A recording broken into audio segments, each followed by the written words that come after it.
அனைவருக்கும் வணக்கம் ஃப்ரெண்ட்ஸ். இப்போ நான் கிச்சனில் இருக்கேன். இப்போ நான் முள்ளங்கி கையில் வச்சுருக்கேன். ஸோ இந்த முள்ளங்கி வந்து நம்மளுக்கு நிறைய நல்ல விஷயங்களை கொடுத்துட்ருக்காங்க. முள்ளங்கியில் என்ன விஷயம் இருக்குன்னு பார்க்கலாம் ஃப்ரெண்ட்ஸ். வாங்க. இப்போ நான் வந்து இப்போ எண்ணெய் விட்டு எண்ணெய் நல்லா காஞ்ச பிறகு கடுகு போட்டு நல்லா அதை பொரிஞ்சிட்ட பிறகு வெங்காயத்தை போட்டு கோல்டன் ப்ரௌன் கலரில் வந்துருச்சு.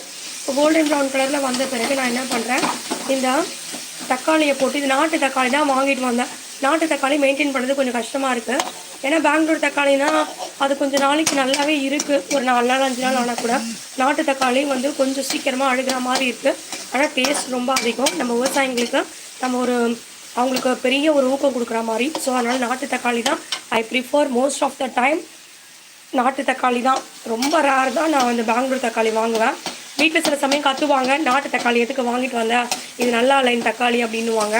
இருந்தால் கூட மேக்ஸிமம் ஓரளவுக்கு தாங்குகிற அளவுக்கு நல்லா இருக்கிறத பார்த்து நாட்டு தக்காளி தான் வாங்குவேன். ஸோ நீங்களும் வாங்குங்க, நாட்டு தக்காளி வாங்குங்க. நம்ம ஊரில் இருக்க விவசாயிங்களுக்கு ஒரு நல்ல ஒரு என்கரேஜ்மெண்ட்டை கொடுங்க. ஸோ இது ரெடி ஆகிடுச்சு. அஷ்னாவாமா இப்போது இந்த சைடில் வந்து பருப்பு வந்துட்டுருக்கு. இப்போது நான் இதை வந்து நல்லா வதங்கிடுச்சு இல்லையா. எப்போவுமே தக்காளி நல்லா வதங்கணும். இது எங்கள் வீட்டுக்காரர் எனக்கு சொல்லிக் கொடுத்தது எப்போவுமே. அது மாதிரி இன்னொருத்தவங்க எனக்கு என்ன சொல்லி கொடுத்தாங்கன்னா, நீங்கள் குழம்பு வைக்கிறதுலேயே பெரிய விஷயம் என்னென்னா தக்காளி வெங்காயம் நல்லா வதங்கிறது. ப்ரௌன் கலரில் வெங்காயம் வந்து கோல்டன் ப்ரௌன் கலரில் வரணும். தக்காளி வந்து நல்லா ஸ்மாஷ் ஆகணும். ஸ்மாஷ் ஆகணுன்னா நல்லா குழையணும். இங்கிலீஷில் பேசி அதே பழக்கமாக்கி ஸ்மாஷ்னு சாரி. இப்போ நல்லா அது குழஞ்சிருச்சு. ஸோ உங்களுக்கு பார்க்கும்போதே there are so many difference before and after I added the tomatoes in the onion.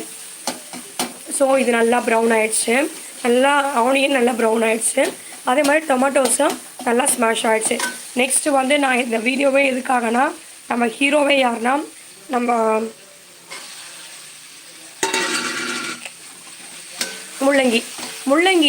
முள்ளங்கி வந்து ரொம்ப நல்லது. ஆனால் நீங்கள் அதை சரியாக நீங்கள் சமைக்கலைன்னா நீங்கள் ரொம்ப அவஸ்தைப்படுவீங்க, சளி பிடிச்சி. ஸோ அதனால் என்ன பண்ணணும்னா, நீங்கள் காய் வந்து குழம்புக்கு வேக வைக்கிறதுக்கு முன்னாடி அந்த காய் இப்போ நீங்கள் பார்த்தீங்கனாலே உங்களுக்கு தெரியும். கண்டிப்பாக there are some difference after and before இந்த மாதிரி இதில் என்ன பண்ணுறீங்கன்னா, நல்லா இந்த முள்ளங்கியை சேர்த்து ஒரு 5 to 10 minutes டைம் ஆனால் கூட பரவாயில்ல, எவ்வளோ டைம் ஆனாலும் பரவாயில்ல, நீங்கள் இந்த ப்ராசஸை ஒழுங்காக பண்ணாதான் உங்கள் சாம்பாரோ உங்கள் காரக்குழம்போ எதுவாக இருந்தாலும் நல்லாயிருக்கும் ஃப்ரெண்ட்ஸ். லக்ஷனா எழுது வரேன், 2 நிமிஷம் இருமா, முடிச்சுட்டு வரேன், ரெக்கார்ட் ஆகிட்டுருக்கீங்க வரேன். எதுவாக இருந்தாலும் உங்களுக்கு நல்லாயிருக்கும்.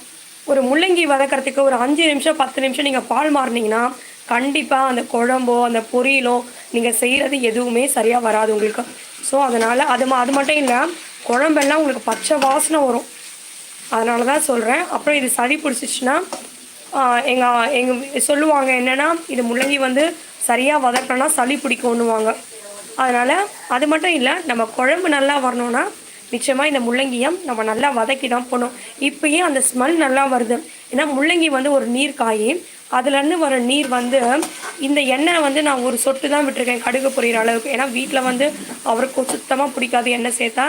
சில சமயம் கூடுதலாக ஆகிடுது. ஆனால் இப்போ நான் ஒரு சொட்டு கரெக்டாக தான் விட்டுருக்கேன். அதனால் பிரச்சனை இல்லை. நீங்களும் அந்த எண்ணெய் வந்து தாளிக்கிற அளவுக்கு மட்டும் விட்டுருங்க. இந்த எண்ணெய் சமையல் எண்ணெய் பற்றி நான் இன்னொரு நாளைக்கு கண்டிப்பாக ஒரு சூப்பரான ஒரு வீடியோ நான் போடணுன்னு ஆசைப்பட்றேன். ஸோ இப்போ நல்லா வதங்கிடுச்சு. அந்த கலர் வந்து அந்த ஒயிட் கலர்லேருந்து it turns to half brown colour, ஒரு ஹாஃப் ப்ரௌனாக வந்துருச்சு. So I do want to cook this radish in another 5 minutes. So ஒரு 5 to 10 minutes வச்சோன்னா உங்கள் குழம்பு உண்மையிலே சூப்பராக வரும். முள்ளங்கிக்காகவே எந்த குழம்புல போட்டாலும் சாப்பிட்ருவாங்க. ஸோ நீங்களும் before you cook radish you do like this what I am doing right now. surely it will be giving a better results. உங்களுக்கு கண்டிப்பாக சூப்பரான ஒரு ரிசல்ட்டு கிடைக்கும் ஃப்ரெண்ட்ஸ். ஸோ நான் இதை பண்ணுறேன், எனக்கு தெரிஞ்ச விஷயத்தை நான் உங்கள் கூட ஷேர் பண்ணுறேன். அதே மாதிரி நீங்களும் கமெண்ட்டில் எழுதுங்க, வேறு எப்படிலாம் இந்த முள்ளங்கியை வந்து நம்ம பண்ணோன்னா நல்லாயிருக்கும்னு நீங்களும் சொல்லுங்கள். ஸோ நானும் தெரிஞ்சுக்கிறேன். அதே மாதிரி நீங்கள் கமெண்ட்ஸ் எழுதும் போது தான் எனக்கு தெரியும் இல்லையா, நீங்கள் எப்படி பண்ணுறீங்க, இதை விட வேறு பெட்டராக நம்ம செய்ய முடியுமான்னு. ஸோ எங்கள் வீட்டில் நான் இப்படி தான் பண்ணுவேன்.